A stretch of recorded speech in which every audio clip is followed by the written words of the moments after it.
As the country pushes forward on its clean energy goals, biofuels are emerging as a powerful solution, not just for reducing emissions, but also for enhancing energy security, boosting the rural economy, and promoting sustainable growth. Our penultimate conversation of Green Rev 2025, in a sense, sums up what this day has been about. A look at how India's biofuel strategy is shaping a resilient future across all three pillars: energy, economy, and the environment. Please join me in extending a very warm welcome to Shri Sanjeev Chopra, Secretary, Department of Food and Public Distribution, Ministry of Consumer Affairs, Food and Public Distribution. And on the stage at this moment, ladies and gentlemen, for the conversation with him is my colleague Vasudha Venugopal. Mr. Chopra, also when you talk about second generation biofuels, are we also looking at fuels, ethanol from other sources, and how is the industry and the farming community preparing for this? You know, this question is often asked that is the ethanol blending program sustainable? You know, because sugarcane has its limitations. Maybe in case we say on an average about 40 lakh tons, 30 to 40 lakh tons of sugar can be used every year, can be diverted for the purpose of ethanol. Now, where does the balance feedstock come from? So you mentioned about 2G, to which I'll come a little later. Before that, let me mention that the plan the government has to ensure that the ethanol blending program becomes self-sustainable. So there are other feedstock which the government is thinking about. So I would say the first one would be the broken rice. So while we have a surplus of stocks with us, with the Food Corporation of India, of the rice stocks, and they have been given in the past years for the purpose of making ethanol, but maybe it is something that we need to revisit. So what we are doing now, beginning this year, the milling of rice that takes place, the fair average quality which is delivered by the rice millers to the government, that mentions 25% broken rice as permissible, up to 25% broken. Now what we are trying to do this year for the first time is that we are going to reduce the broken percentage to 10%. That means we get 15% extra brokens, and in case I was to extract 15% additional brokens from this quantity, I would say around 50 to 60 lakh tons of brokens would be available for the purpose of ethanol. So this is one major feedstock that would become available. The second is maize, which has been incentivized by the government. Higher rate is being given for maize. The third is sweet sorghum, which we are trying. Do you look at India as being the world's largest large-scale biofuel integrated economy in the coming years? Would you put a timeline to something like that? I wouldn't put a timeline to it, but then yes, integrated biofuel economy, yes, because these sugar mills are getting converted to biorefineries, and sugarcane actually is such a wonderful crop, and as I always say that sugar industry itself is the torchbearer of the circular economy. I think everything in the sugarcane crop is being used, whether it is for the purpose of sugar or it is for the purpose of, let's say, biofuel, or now bioplastics, green hydrogen, potash derived from molasses. So I think it's a wonder crop, and I think the potential for the sugar mills to become biorefineries and integrated biofuel complex, I think it's very much within our reach. So Mr. Chopra there laying out his vision. Any questions from the audience members? My questions are done, so anyone? Hi sir. I have one question related to sustainable aviation fuel. Now that we have been talking about biofuel for green energy transition, and when we talk about sustainable aviation fuel, again ethanol is being considered as an active feedstock. So my question here is that, two questions actually. First, where are we in terms of roadmap? We have international mandates of meeting 1% by 2027 and 2% by following years. But as far as ethanol is concerned, will we have sufficient stock for sustainable aviation fuel, given that we are blending ethanol with petrol in a green energy transition? And second being, where are we in terms of our roadmap for sustainable aviation fuel? Thank you. So in terms of the availability of the production capacity, I think that's not a constraint because the requirement for 20% blending is about 1700 crore liter of production capacity. We already have a production capacity of about 1825 crore liters, and 250 crore liters additional capacity is in the pipeline. As I mentioned, the cooperative sector has been given another interest subvention scheme to create more capacity. So in terms of capacity, we are not having any issue. The feedstock availability needs to be ensured. That is something being worked out. With regard to the SAF, so the standards are still being worked out. They are still not in place. The government is working on those standards. Those standards are in place. I am hopeful that by the 2030, that 5% blending that we are talking about should be possible. Thank you so much for joining. We will now focus on the future of sustainable aviation fuel, SAF, and its pivotal role in decarbonizing air travel. With India now the world's third largest domestic aviation market, the urgency for cleaner, greener skies has never been greater. We have with us Vijay Nirani, MD True Alt, and Ranjit Kulkarni, VP Honeywell Energy. Well, first and foremost, let's talk about, the economics and price sensitivity, given that it's 3 to 5 times more expensive SAF. So how do we get the industry to really adopt it? How are we doing to manage some of this price sensitivity? Price sensitivity comes from volatility, uncertainty. So where we are looking into is how do we make sure the sustainable aviation fuel is available in a predictable quantity, in a timely quantity, and a substantial quantity that gives sufficient volumes to the market. So those are the things. More and more volume becomes available. It's a demand supply, correct? As the demand or the supply becomes more, price parity comes down. So that is where we are looking into bringing in the cost parity of it. All right, Mr. Nirani, True Alt Bioenergy is now a key player in India's bioenergy transition with one of the country's largest intended SAF facilities. So if you could tell us what are the gaps in the startups ecosystem, pre-treatment tech, enzymatic solutions that need funding to make SAF cost competitive? I think SAF is a very exciting program, or it's a phenomenal opportunity for us in the biofuels umbrella. So what we have is the potential to power aircrafts flying continents, which is actually produced by farmers. And of course, there will be certain technology challenges for which people like Mr. Ranjit Kulkarni are working very hard. And I'm sure him and his team will find solutions in the very near term. And in fact, we have sort of having the capacity for ethanol going through the alcohol to jet route, have plans to set up one of the largest capacities in the country. The technology really to convert ethanol to ethylene has been there, and people have been using that since many ages already. So it's only bringing together all of that and making a compound out of it, which Mr. Kulkarni and his team are set to achieve. And companies like us and country like ours is set to benefit from.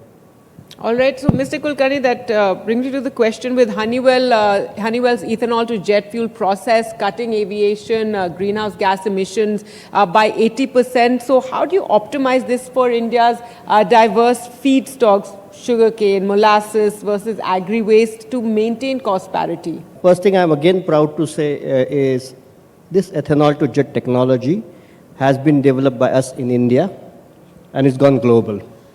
Okay, wonderful. So that's a fantastic achievement for us. That's quite an achievement. I think that deserves a round of applause. Yes. And the second, we believe in two fundamentals. Waste is a misplaced resource, which means every molecule we harness, make sure we use it wisely. And just because I can do something doesn't mean I should do it. I have to be responsible. Let's talk about biomass. It's how we utilize that carbon, hydrogen, reject oxygen, reject other contaminants, and make the molecule I want, whether it is green plastic, whether it is green fuels, or green chemicals. How do I make it in less and lesser number of steps? If you look at agri-residue, biomass, ethanol, they all have different characteristics. Understanding these characteristics is very key in how we take it to the next step of SAF or biochemicals. That is where innovation comes into the picture. That is where we now try to do it. If I can do it instead of 4 steps, can I do it in 3 steps? Can I do it in 2 steps? Every step I reduces the carbon intensity, reduces the heat, reduces the energy, and thereby reduces the carbon footprint of that product. This is the philosophy we drive. Mr. Nirani, to you now, how can airlines be encouraged to commit to long-term SAF procurement contracts, given, as we discussed, the cost premium, and should India mandate blending targets similar to what's happening in the European Union? So I think the mandate is already announced, but the roadmap to achieving the mandate is what we are looking to hear from the policymakers. So there's a mandate to already start blending 1% by 27, 2% by 2028, and up to 5% by 2030. And again, CORSIA, the body that regulates emissions, has already given global emission mandates as well. So be it the US or the European Union, they chose different pathways to achieving those mandates. What I would say is, because the ethanol program became a big success for two reasons. One, there was incentives to the manufacturers, and again, there was a penalty if you don't consume or blend ethanol in petrol. There was a 2 rupee penalty that was levied. Right? In the European Union, they straightforward have carbon taxing. If you're not going to reduce your carbon emissions, there are taxes that are levied. And multiple companies have either shut down or sold out because of the carbon tax implications. So one thing is, India is a very cost-sensitive economy. Yes. We are a very fast-growing economy. So, and again, as compared to per capita flying with the developed countries, we still are much, much lower than anybody else. Now, government is giving subsidies. There are capital subsidies available. There intend to be carbon credits that is coming up. There are a lot of global capital which is sort of allocated to SAF. We just need to tap on the right doors for us to make sure this project is up and running. So I think what the government or the policymakers are already doing, we just need them to come out with the right push a little more quicker. And then we get to use that and turn them into projects. Mr. Nirani, if you can talk about, beyond decarbonization, as you were just elaborating, how can SAF drive rural employment as well as waste to wealth opportunities? So it's a tremendous socio-economic sector by large. Right? So just to give our company, so one operate sugar mills, of course, one of our group companies, and TrueAlt does biofuels. Just one company or one group that is ours works with closely 350,000 farmer families. Let's say a family has 4 people. That's close to 1 million people that we work closely with. So that's the kind of impact one company probably can generate. And there are multiple companies like ours. So that said, all of what we consume come typically from all the farmers, the 1 million people that are directly employed or rather tied up with us. Once we take in the product, I'm just stepping a little behind, going beyond SAF and say, what exactly is the products that we take? We take the sugars that come in, we make one sugar for human body, that's one energy. We make cogen, we make power, we make ethanol. Now ethanol gets converted into SAF. The byproduct is biodiesel or bio-naphtha or other special chemicals. Or let's say the ethanol could get converted into malolactonic acid or multiple opportunities. So all in all, the whole value chain has the potential to create unimaginable level of employment.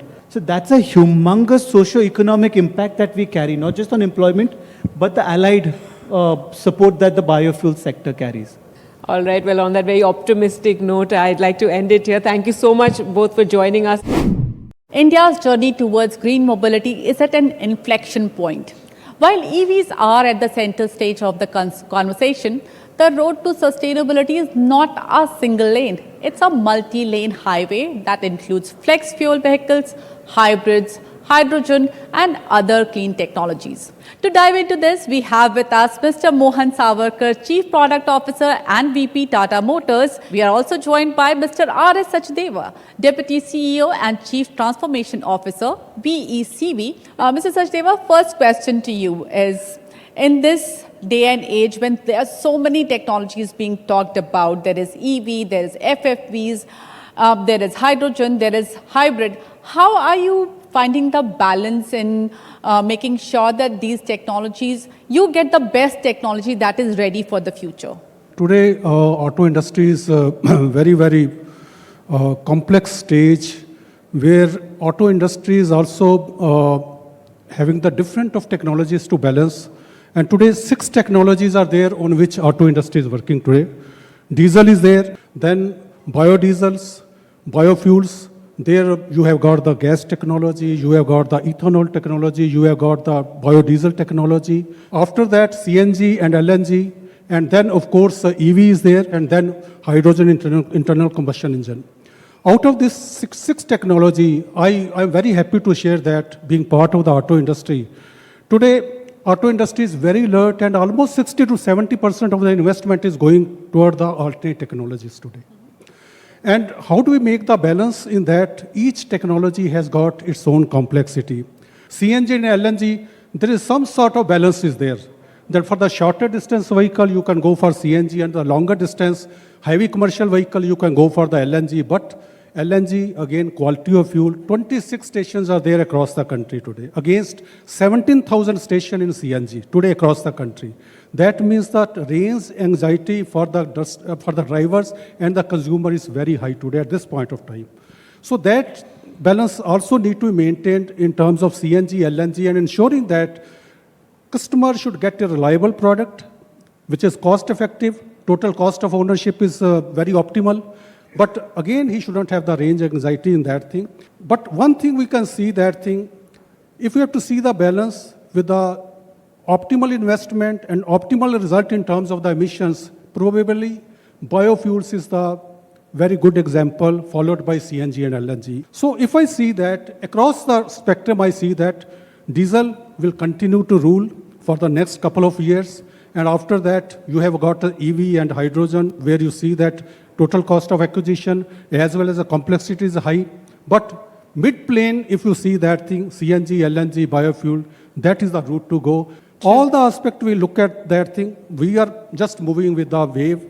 We are just going with the flow and making sure that we invest on each of the technology, and any of the technology become relevant for any of the segment. Yeah. That's where we stand today at this point. Actually, the path is, as we said, it's a multi-lane highway. Mr. Savarkar, I want to ask you, what is the biggest challenge that you see in a widespread adoption of FFVs on Indian roads? So first of all, I mean, there's a difference in the supply chain between how, let's say, gasoline reaches our cars to how ethanol would reach our cars. Let's say there would be just about 20, 30 odd refineries that make all the fuel for India, and it may be comparatively easy to ensure quality standards are maintained across these manufacturers.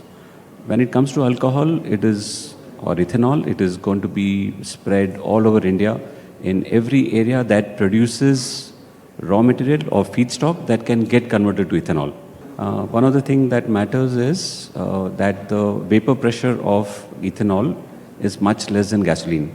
So what it means is that it doesn't catch fire so easily. So if we want ethanol adoption to move in the right direction, there needs to be a policy support to ensure that the fuel is available at an appropriate cost. All right, Mr. Sachdeva and Mr. Savarkar, thank you so much for taking time out for us today and joining us today in Green Rev 2025. In conversation today with Adani Total Gas CEO Suresh Manglani, we're going to explore flagship projects, partnerships and renewable fuel investments. And first and foremost, I'd like to ask you, this view or this vision that we have of 15% is very ambitious. Already India has in fact gone from 6.5% to 6% in terms of the share that gas has in our energy mix. So what are your comments on that? I think it's I'm glad that you asked this very important question. But if you see on the absolute terms, our share of natural gas in absolute numbers has significantly increased. But because energy basket also has gone up, our GDP is growing, India is growing at 6.5%, 6%. So naturally, energy basket is growing, and in that, natural gas has increased. Now, whether it can go further, absolutely it will go further.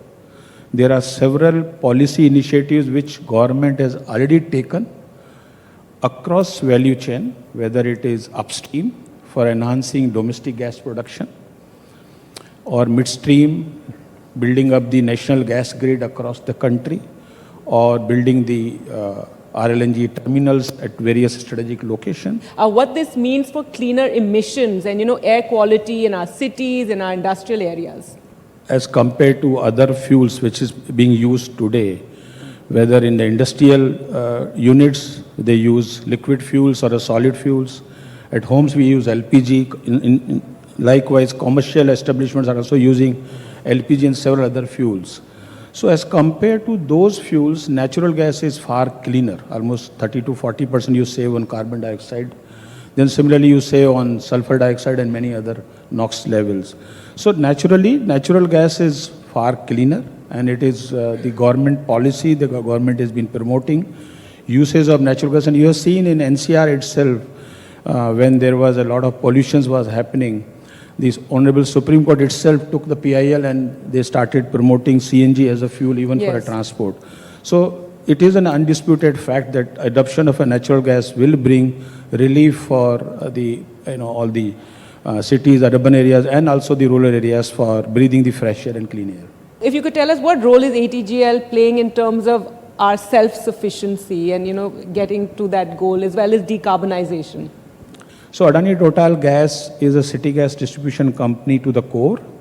We have a license for 34 geographical areas. Geographical area could be multiple districts. So if I translate this geographical area into districts, we also have a 50-50 JV with Indian Oil Corporation. And as I'm speaking to you, we'll have around, put together, if I add IOGPL and ATGL, we'll have roughly 1.2 million homes connected on piped gas. We'll have roughly 12,000 industrial commercial consumers. We'll have more than 1,000 CNG stations operating currently in India.